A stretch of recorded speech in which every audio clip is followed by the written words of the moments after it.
जय हिंद, जय जोहार साथियों। नमस्कार, मैं नुदेश साहू आप सबका अपने चैनल स्टडी टून में हार्दिक स्वागत करता हूं। तो प्यारे साथियों, छत्तीसगढ़ पात्रता परीक्षा सन 2022 की तैयारी आप सब कर रहे हैं और उस तैयारी में आप सबकी मदद के लिए, आप सबका साथ देने के लिए मैं नुदेश साहू पुनः आप सबकी सेवा में हाजिर हो चुका हूँ। तो प्यारे साथियों, टेस्ट श्रृंखला चल रही है और उस श्रृंखला में एक और कड़ी जोड़ते हुए आज आप सबके लिए 30 महत्वपूर्ण पर्यावरण अध्ययन से संबंधित प्रश्न लेकर के आ चुका हूँ, जो कि बार बार विभिन्न राज्यों के टीटी एग्जाम में पूछे जाते हैं साथियों। तो प्यारे साथियों, ये जो प्रश्न है बहुत ज़्यादा इंपॉर्टेंट होने वाले हैं आप सबके लिए, मजाक में मत लीजिएगा, क्योंकि रिपीटेड और विभिन्न राज्यों के एग्जाम्स में पूछे गए हैं, है ना। तो बिल्कुल अच्छे से ईमानदारी से करते जाइएगा। 30 में से कितना सही हुआ लास्ट में कमेंट करके ज़रूर बताइएगा, ठीक है। चलिए, तो ज़्यादा बकबक ना करते हुए सीधा चलते हैं वीडियो की ओर और शुरू करते हैं आज का वीडियो। तो प्यारे साथियों, सबसे पहला प्रश्न, थोड़ा सा इसको बड़ा कर लूँ मैं। चलिए, इस प्रश्न नज़र आ रहा होगा आप सबको। पहला प्रश्न है, सर्वाधिक जैव विविधता पाई जाती है, कहाँ पाई जाती है आपको बताना है। फूलों की घाटी में, दोरांग घाटी में, शांत घाटी में, सुरमा घाटी में। चलिए, 5 सेकंड आप सबके पास है साथियों। 5 सेकंड में जवाब देने का प्रयास कीजिएगा और मेरे ख्याल से तो 2 सेकंड लगने चाहिए आपको, है ना। जैसे ही पढ़ो तुरंत जवाब दो, ऐसा, क्योंकि पर्यावरण के पोर्शन ऐसे हैं जहां आप टाइम बचा सकते हो, है ना। यहाँ टाइम बचाओगे आप, मैथमेटिक्स के जो पोर्शन है वहाँ पे अपना समय इन्वेस्ट कर सकते हो, ठीक है। चलिए, खैर इसका राइट आंसर क्या होगा, चलिए बताइए। तो प्यारे साथियों, इसका राइट आंसर हो जाएगा आपका ऑप्शन नंबर 3, शांत घाटी में, ठीक है। तो शांत घाटी में सर्वाधिक जैव विविधता पाई जाती है साथियों। शांत घाटी जो है वो पश्चिमी घाट में स्थित है। यह एक हॉट स्पॉट क्षेत्र है, ठीक है। पश्चिमी घाट का विस्तार कहाँ से कहाँ तक है तो मैं बता दूं। पश्चिमी घाट का विस्तार महाराष्ट्र, गोवा, कर्नाटक और केरल राज्य में है, ठीक है। शांत घाटी के ही समीप आपका पेरियार राष्ट्रीय उद्यान स्थित है, जो हाथियों के संरक्षण हेतु प्रसिद्ध है, ठीक है साथियों। चलिए, दूसरा प्रश्न देख लेते हैं। दूसरा प्रश्न आप सबके समक्ष, एलपीजी के संदर्भ में क्या असत्य है, ठीक है। तो यहाँ पर देखिए, क्या असत्य है वो बताना है। तो कई बच्चे क्या है, इसको ठीक से पढ़ते नहीं है जल्दबाजी में, और जो सत्य है वही बता देंगे, है ना। तो क्या असत्य है एलपीजी गैस के संदर्भ में आपको बताना है ना। एलपीजी क्या है, एक गैस है ना, ठीक है। एक स्वच्छ ईंधन है, मीथेन उत्सर्जन करने वाला है, नीली ज्वाला से जलने वाला है, उच्च उष्मीयमान है इसका। चलिए बताइए, क्या असत्य है, क्या गलत है। बहुत ही आसान सा ये प्रश्न, आसान सा जवाब है, बिल्कुल देने का प्रयास कीजिए। मात्र इसके लिए 3 सेकंड है आपके पास। तो प्यारे साथियों, इसमें से ऑप्शन नंबर 2 जो कि कहता है मीथेन उत्सर्जन करने वाला है एलपीजी गैस, तो ये बिल्कुल आपका कथन असत्य है, गलत है। तो यही खोजना था आपको, है ना। क्योंकि देखिए, जो एलपीजी गैस है ना वो एक स्वच्छ ईंधन है, ठीक है, याद रखिएगा। पहले तो ये बता दूं कि एलपीजी का जो पूर्ण रूप है हिंदी में तरलीकृत पेट्रोलियम गैस है ना, ये स्वच्छ ईंधन है, ये दूसरी बात होगी। और तीसरी बात याद रखिएगा कि यह नीली ज्वाला से जलने वाली गैस है, क्योंकि यह जो है हाइड्रोकार्बन गैसों का एक ज्वलनशील मिश्रण है ना, जो सामान्य तौर पर प्रोपेन है, ब्यूटेन है और प्रोपिलीन, मतलब इन सबका मिश्रण रहता है साथियों, ठीक है। और इसका उष्मीय मान जो है वो उच्च होता है ना। तो ये सही है, ओके। तो पहला ऑप्शन, दूसरा ऑप्शन, सॉरी तीसरा ऑप्शन और चौथा ऑप्शन ये सही है आपका। चौथा जो दूसरा ऑप्शन है ये आपका गलत है, और जो गलत है, असत्य है, वही आपको ढूंढना था, ठीक है। चलिए, अगला प्रश्न देख लेते हैं साथियों। अगला प्रश्न आप सबके समक्ष है, पारिस्थितिक तंत्र के घटक क्या है आपको बताना है। पौधे तथा जंतु, उत्पादक, उपभोक्ता व अपघटक, या फिर उत्पादक व उपभोक्ता, या फिर जैविक तथा अजैविक पदार्थ। चलिए बताइए, पारिस्थितिक तंत्र के घटक आपको बताना है।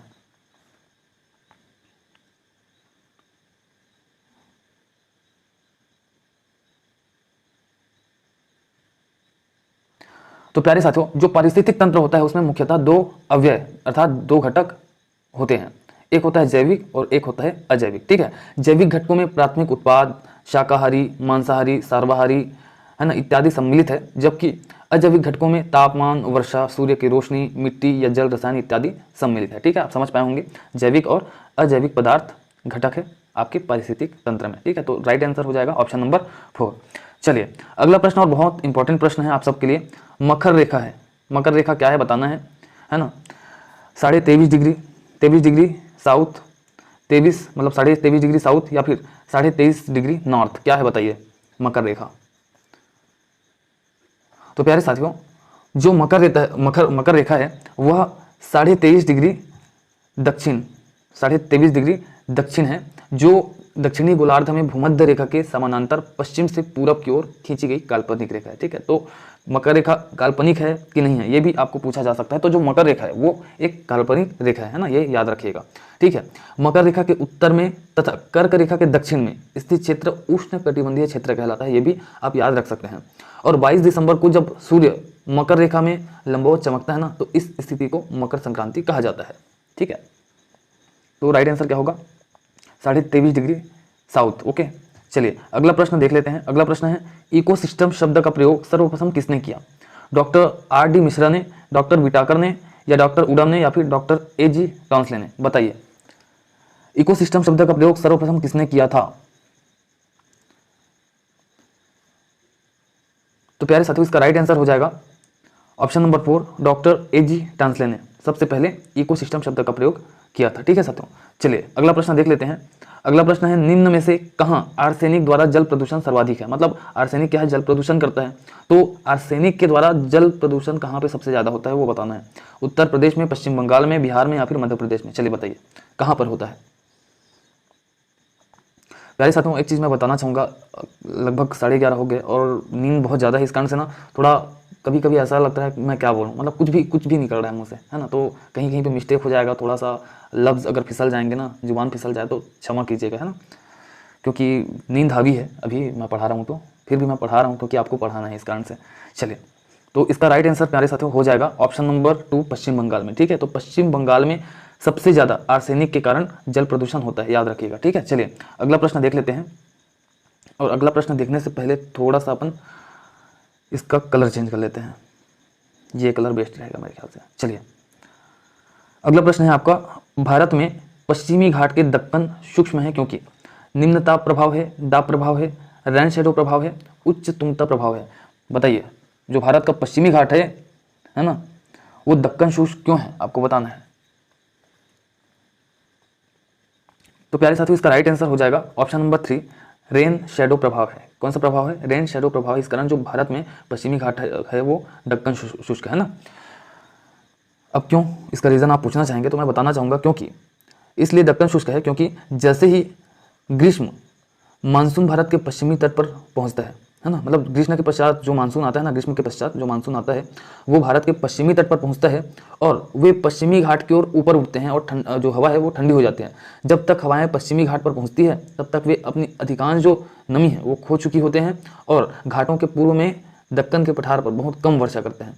पहाड़ों के निचले हिस्से में होने वाली जो इस कम वर्षा को रेन शैडो इफेक्ट कहा जाता है। अतः पश्चिमी घाट का दक्कन वर्षा छाया प्रभाव या फिर रेन शैडो इफेक्ट के कारण जो है शुष्क है ना।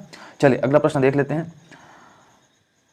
अगला प्रश्न है, वन्य जीव सुरक्षा अधिनियम पारित किया गया था कब? आपको बताना है, वर्ष 1960 में, वर्ष 1975 में, वर्ष 1972 में, वर्ष 1962 में? तो प्यारे साथियों, इसका राइट आंसर हो जाएगा आपका ऑप्शन नंबर 3, वर्ष 1972 में। ठीक है, तो वर्ष 1972 में वन्य जीव सुरक्षा अधिनियम पारित हुआ था। ठीक है, याद रखेंगे। अगला प्रश्न देखने का प्रयास करते हैं। अगला प्रश्न देखिएगा, वायुमंडल की ऊपरी सीमा पर प्रति इकाई क्षेत्र में प्राप्त होने वाली सौर्य विकिरण क्या कहलाते हैं? आपको बताना है, सूर्यातप, ऊष्मा बजट, सौर्य स्थिरांक या फिर सौर्य ऊर्जा? चलिए बताइए क्या कहलाती है वायुमंडल की ऊपरी सीमा पर प्रति इकाई क्षेत्र में प्राप्त होने वाली सौर्य विकिरण क्या कहलाती है, बताना है आपको।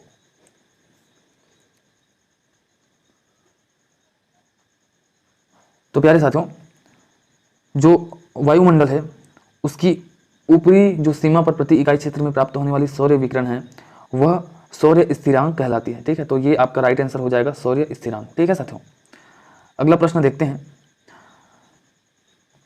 किस देश के संविधान से मौलिक कर्तव्य लिया गया है? बताइए, जर्मनी से, यूएसएसआर से, यूएसए से, या फिर यूनाइटेड किंगडम से? चलिए बताइए क्या होगा राइट आंसर।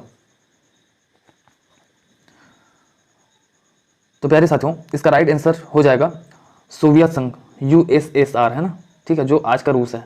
पहले क्या है, यूएसएसआर था जो कि बहुत सारे देशों में टूट गया है ना द्वितीय विश्व युद्ध के बाद, लेकिन अभी फिलहाल रूस को मान सकते हैं ना। तो यूएसएसआर से मौलिक कर्तव्य लिया गया है हमारे देश के संविधान में, है ना। तो यही आपका राइट आंसर हो जाएगा ऑप्शन नंबर 2। चलिए अगला प्रश्न देखने का प्रयास करते हैं। अगला प्रश्न आप सबके समक्ष है, घास भूमि क्षेत्र के परितंत्र के खाद्य श्रृंखला में सबसे उच्च स्तर का उपभोक्ता आपको बताना है। ठीक है, शाकाहारी व मांसाहारी दोनों, जीवाणु या फिर मांसाहारी?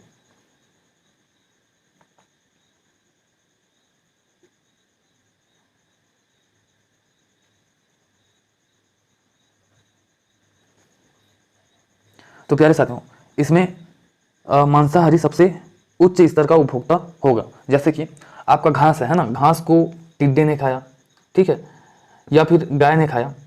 चलिए मान लीजिए टिड्डा है ना, अब टिड्डा को मान लीजिए मछली ने खा लिया, ठीक है। अब मछली को मान लीजिए मनुष्य ने खा लिया, तो मनुष्य हुआ मांसाहारी, या फिर मनुष्य को शेर ने खा लिया, ठीक है। क्योंकि मनुष्य तो खैर सर्वाहारी में आ जाएगा, लेकिन मांसाहारी भी बोल सकते हैं क्योंकि मांस खाता है। खैर मनुष्य को शेर ने खा लिया है ना, तो सबसे ऊंचा कौन रहेगा? शेर। ओके, तो इस प्रकार से मतलब जो घास का पारितंत्र है ना, ठीक है, घास भूमि क्षेत्र के जो पारितंत्र खाद्य श्रृंखला है उसमें जो मांसाहारी है वह उच्च स्तर का उपभोक्ता होता है साथियों। चलिए अगला प्रश्न देखने का प्रयास करते हैं। अगला प्रश्न आप सबके समक्ष,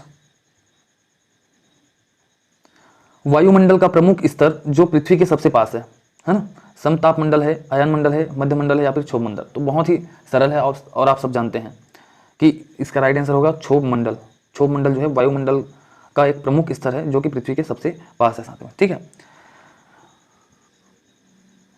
चलिए अगला प्रश्न देख लेते हैं। अगला प्रश्न आप सबके समक्ष है साथियों, भारतीय संसद द्वारा जैव विविधता अधिनियम पारित किया गया था। कब पारित किया गया था भारतीय संसद द्वारा जैव विविधता अधिनियम? बताना है आपको। 11 मई 1972 को, 11 दिसंबर 2000 को, 16 अक्टूबर 1990 को, 10 दिसंबर 1980 को? बताइए। तो प्यारे साथियों इसका राइट आंसर हो जाएगा 11 दिसंबर सन 2000 को, है ना। 11 दिसंबर सन 2000 को भारतीय संसद द्वारा जैव विविधता अधिनियम पारित किया गया था। ओके, अगला प्रश्न देखने का प्रयास करते हैं। चलिए अगला प्रश्न है, निम्नलिखित में से कौन सी कृषि करने की प्रक्रिया पर्यावरण संरक्षण में सहायक है? आपको बताना है। शिफ्टिंग खेती, जैविक खेती, अधिक उपज वाली किस्म की खेती, या फिर ग्लास हाउस में पौधे लगाना, ठीक है। तो कौन सी कृषि करने की प्रक्रिया पर्यावरण संरक्षण में सहायक है वही बताना है। 5 सेकंड आप सबके पास।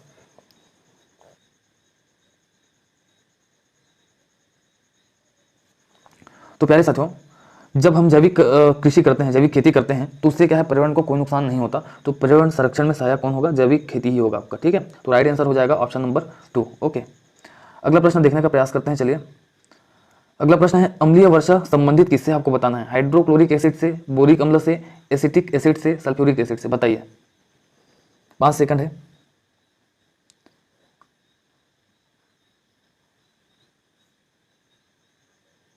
तो प्यारे साथियों इसका राइट आंसर हो जाएगा ऑप्शन नंबर 4, सल्फ्यूरिक एसिड से, ठीक है। तो आप सभी जानते हैं सल्फ्यूरिक एसिड के कारण ही जो है अम्ल वर्षा होता है। आपने पढ़ा होगा, 8वीं में पढ़ा होगा, 7वीं में पढ़ा होगा, विज्ञान विषय में 10वीं में पढ़ा होगा। ये बहुत बार रिपीट किया है बहुत सारे क्लासों में, है ना। तो बहुत ही आसान था ये। अगला प्रश्न देखने का प्रयास करते हैं।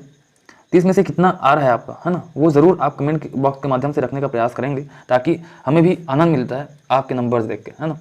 स्वाकलन करना है आपने अभी तक कितना तैयारी किया हुआ है। चलिए अगला प्रश्न है, WWF से आप क्या समझते हैं? तो ये तो बहुत ही आसान सा प्रश्न है अभी। World wide fund, world watch fund, world wild life fund, या फिर वर्ल्ड वॉर फंड? क्या है WWF? तो प्यारे साथियों जो WWF है उससे आशय है वर्ल्ड वाइल्ड लाइफ फंड। यह एक गैर सरकारी संगठन है ना, यह गवर्नमेंट नहीं है।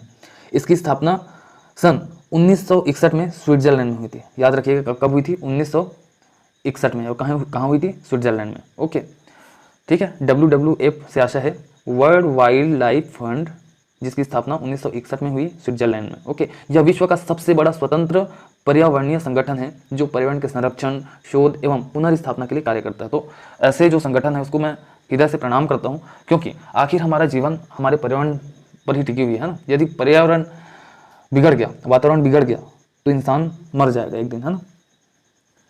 तो उस धरोहर को, उस अनमोल तोहफा जो हमारे ईश्वर के द्वारा हमें प्रदान किया गया है, उसे बचाने का प्रयास कर रहे हैं, तो नमन है उस संगठन को। चलिए अगला प्रश्न देखने का प्रयास करते हैं साथियों। पता नहीं क्यों, पता है नींद इतना हावी है कि मैं ठीक से, मतलब जुबान जो है बहुत फिसल रहा है अभी।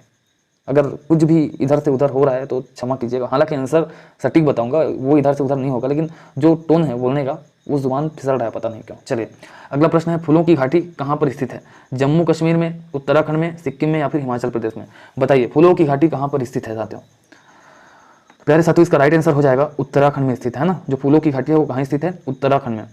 यह उत्तराखंड के गढ़वाल क्षेत्र में स्थित है, ठीक है। तो उत्तराखंड के कहाँ? गढ़वाल क्षेत्र में, है ना। और 87.50 किलोमीटर वर्ग, मतलब वर्ग किलोमीटर क्षेत्र में विस्तृत है, ठीक है। वर्ष 1982 में यूनेस्को ने इसे विश्व धरोहर में घोषित किया गया था। मतलब यूनेस्को के द्वारा जो है विश्व धरोहर घोषित किया गया था सन 1982 में, जो कि विश्व धरोहर नंदा देवी राष्ट्रीय उद्यान का एक हिस्सा है। पता नहीं क्यों जुबान इतना फिसल रहा है, मतलब नींद इतना प्रभावी हो जाता है कि हम ठीक से बोल भी नहीं सकते, है ना, होता है। चलिए अगला प्रश्न देखते हैं। अगला प्रश्न आप सबके समक्ष आते हूँ। भारत में निम्नलिखित में से कौन सी एजेंसी मुख्य रूप से प्रदूषण के मापन से संबंधित है? तो कौन सी एजेंसी है जो प्रदूषण को मापता है भैया?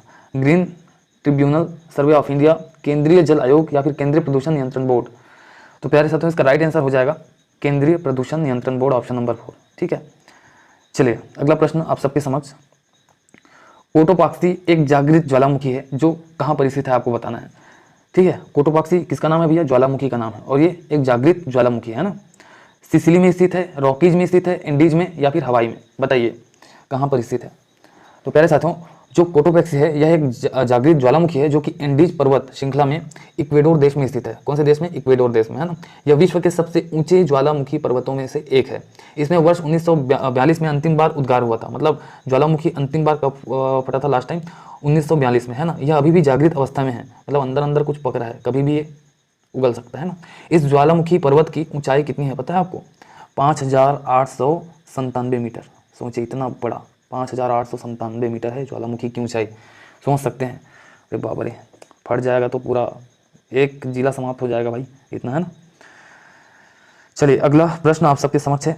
तिब्बत की सांगपो नदी, अच्छा इसका बताया ना, इंडीज में स्थित है ना कोटोपाक्सी, जो कि सबसे बड़ा ज्वालामुखी है ना, जागृत ज्वालामुखी, वो इंडीज में स्थित है। ओके, तिब्बत की सांगपो नदी भारत में जानी जाती है। देखो तिब्बत में उस नदी को सांगपो बुलाते हैं ना, लेकिन भारत में वो नदी किस नाम से जानी जाती है? बहुत ही आसान है, और वो सबसे लंबी नदी है भारत की।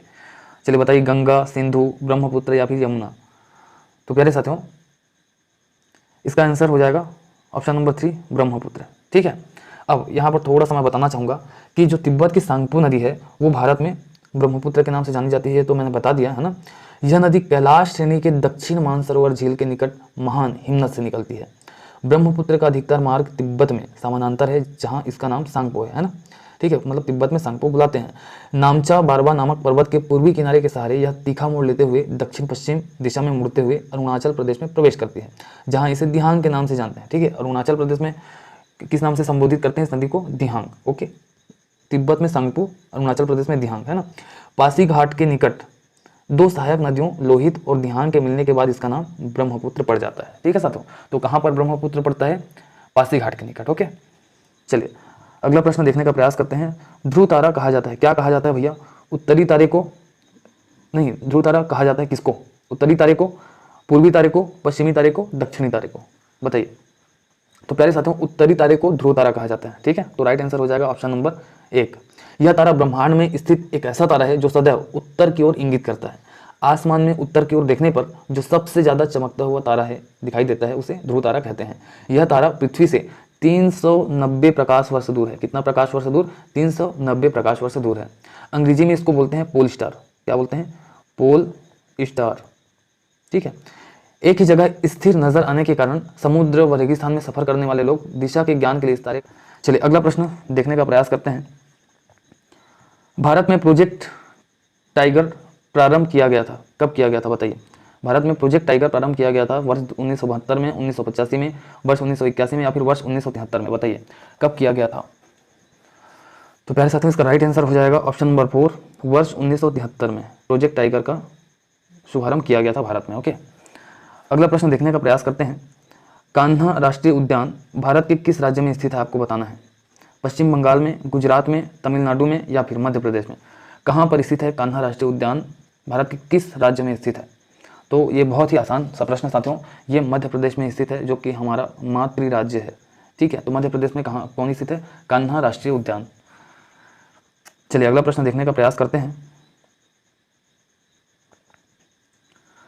अगला प्रश्न है आपका, लखनऊ समझौता जो कि 1916 में हुआ था, तो किन दो देशों के मध्य, दो देशों बोलता हूँ, किन दो के मध्य हुआ था ना?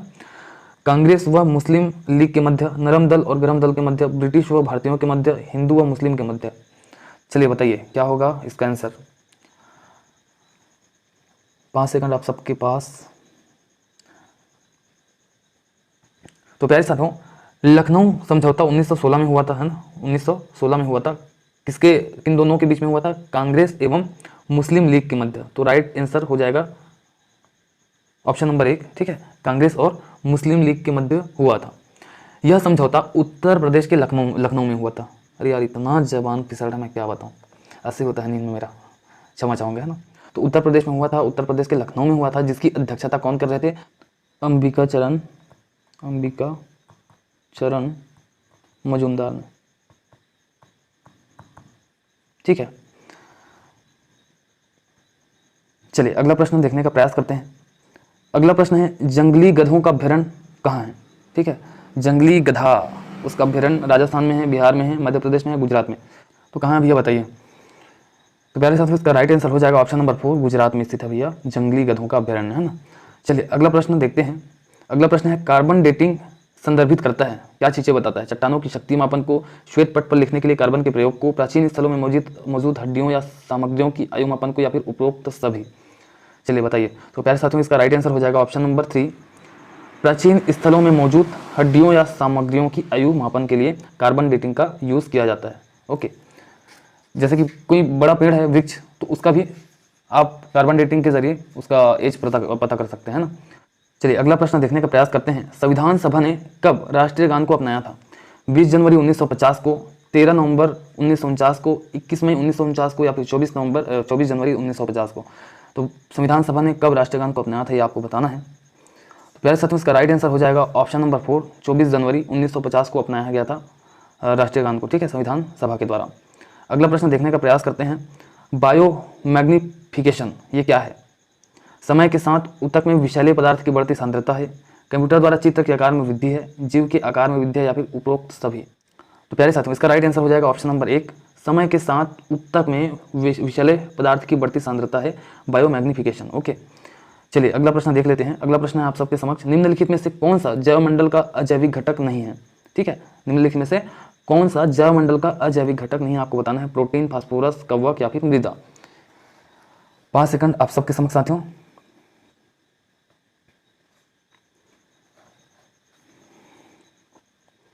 तो प्यारे साथियों इसका राइट आंसर हो जाएगा ऑप्शन नंबर 3, कवक। ठीक है, तो जैवमंडल का अजैविक घटक नहीं है कवक, क्योंकि मृदा जो है अजैविक घटक है, फास्फोरस जो है अजैविक घटक है, प्रोटीन जो है वो अजैविक घटक है। चलिए आज के वीडियो का अंतिम प्रश्न साथियों, चलिए ब्लू कलर के पेन से। ओके, 90वां नंबर का प्रश्न है, ग्रीन पीस इंटरनेशनल का मुख्यालय कहाँ पर स्थित है? ठीक है, ग्रीन पीस इंटरनेशनल का मुख्यालय कहाँ पर स्थित है बताना है। न्यूयॉर्क में, नागासाकी में, एम्स्टर्डम में, या फिर सिडनी में, कहाँ पर स्थित है? तो इसका राइट आंसर हो जाएगा, नहीं इसको नहीं बताऊंगा, आप कमेंट कीजिएगा। ठीक है, इसका राइट आंसर क्या होगा दोस्तों, आप कमेंट कीजिएगा। आप सभी मेरे दोस्त हैं ना, तो बिल्कुल एक प्रश्न का उत्तर आप तो दे ही सकते हैं और देंगे, मुझे आशा है, विश्वास है। यदि इस वीडियो को आप पसंद किए हैं, आपको अच्छा लगा, तो बिल्कुल वीडियो को लाइक कीजिएगा, लाइक करके जाइएगा। अभी तक आपने हमारे चैनल को सब्सक्राइब नहीं किया तो सब्सक्राइब कर दीजिएगा। ठीक है, तो आज की वीडियो में बस इतना ही, मिलते हैं अगली वीडियो में, तब तक के लिए जय हिंद, जय जोहार, जय छत्तीसगढ़।